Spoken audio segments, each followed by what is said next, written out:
Before European expansion, much of the Indian subcontinent experienced cycles of drought, shaping rural life and limiting agricultural stability. For many communities, survival depended on seasonal rains, fragile ecosystems, and local systems that could not always withstand environmental pressure. At the same time, the Mughal Empire was one of the most prosperous and administratively advanced regions in the world.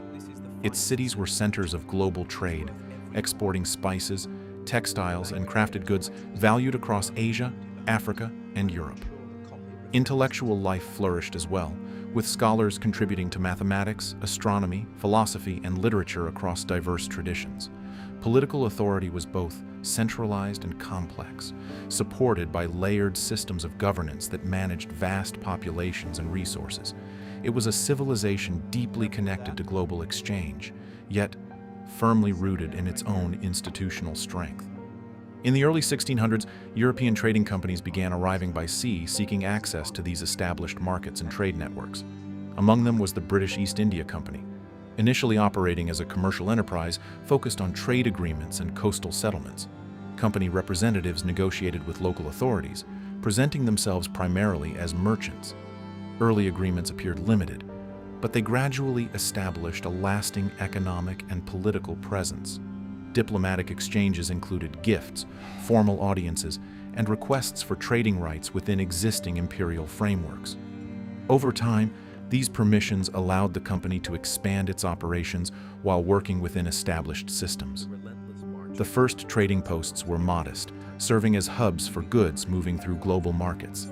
However, these outposts grew steadily, evolving into fortified centers that combined commerce with administrative control. By the mid-18th century, several company settlements had developed into major strategic and economic hubs. Contracts, treaties, and financial arrangements played a key role in shifting influence from local authorities to company officials. Gradually, the company transitioned from a trading organization into a governing force, directly involved in regional decision-making. This shift reshaped traditional power structures, placing economic priorities alongside, and sometimes above, existing political systems. Control expanded through alliances, military presence, and administrative networks that extended influence across large territories. At the same time, many critical decisions were made far from the region itself, shaped by financial interests and global trade. In 1770, Bengal experienced a severe famine, influenced by environmental conditions and compounded by economic policies of the time.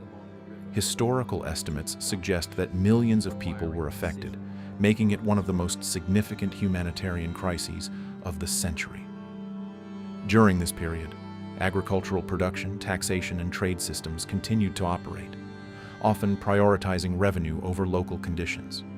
The effects were widespread, altering communities, local economies, and long-standing social structures. Financial records from the time indicate continued commercial activity, reflecting the priorities of the governing system. Detailed ledgers documented transactions, revenues, and trade flows, emphasizing structured administration and accounting practices. This period marked the rise of a highly organized system that managed both governance and economic extraction. Unusually, a private corporation had evolved into a dominant political authority, exercising control typically associated with sovereign states. The long-term consequences reshaped the region's economic and social landscape in ways that would persist for generations. What began as trade gradually transformed into governance, leaving behind a complex legacy that continues to be studied and debated today.